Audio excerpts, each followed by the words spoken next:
परीक्षा केंद्रांवर गैरव्यवहार। सडक अर्जुनीतील 5ही केंद्रांवर कॉपीकरणचे सावट, पालकांकडून जिल्हाधिकाऱ्यांना निवेदन। सडक अर्जुनी तालुक्यातील नवोदय विद्यालय प्रवेश परीक्षेत मोठ्या प्रमाणात गैरव्यवहार होत असल्याच्या तक्रारी पालकांनी जिल्हाधिकाऱ्यांकडे दाखल केल्या आहेत।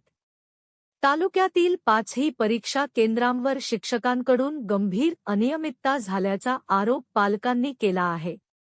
तक्रारीनुसार काही शिक्षक परीक्षा हॉलमधील टेबल हलवून विद्यार्थ्यांना संकेत देतात, काही शिक्षक विद्यार्थ्यांचे पेपर तपासतात, तर काहीजण विद्यार्थ्यांशी संवाद साधून त्यांचा मौल्यवान वेळ वाया घालवतात। या सर्व घटनांमुळे विद्यार्थ्यांच्या भवितव्याशी खेळ केला जात असल्याचा पालकवर्गाचा आरोप आहे। त्यामुळे 13 डिसेंबरला होणाऱ्या नवोदय विद्यालय परीक्षेत सडक अर्जुनी तालुक्यातील कोणत्याही केंद्रावर शिक्षकांकडून तक्रार आढळल्यास त्या शिक्षकाला तात्काळ निलंबित करण्यात यावे, अशी मागणी पालकांनी जिल्हाधिकाऱ्यांना दिलेल्या निवेदनात केली आहे।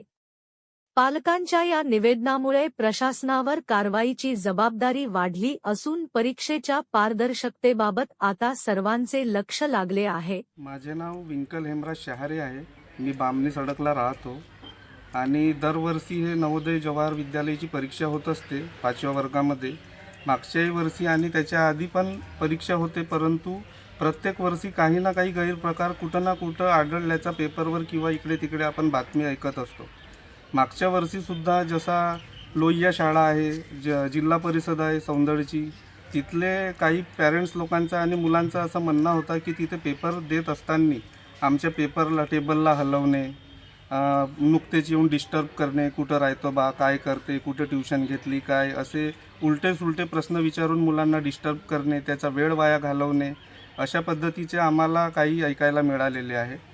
त्यामुळे आणि शिक्षक जाऊन मुलांना विचारणे, कसं सोडवला, काय सोडवला, तुला काही अडचण आहे का, आणि त्याचा फोटो काढणे एक्झाम शीटची, पेपरची, आणि ते इकडे तिकडे फॉरवर्ड करणे, अशा प्रकारचा गैरप्रकार आम्हाला बघायला मिळाला।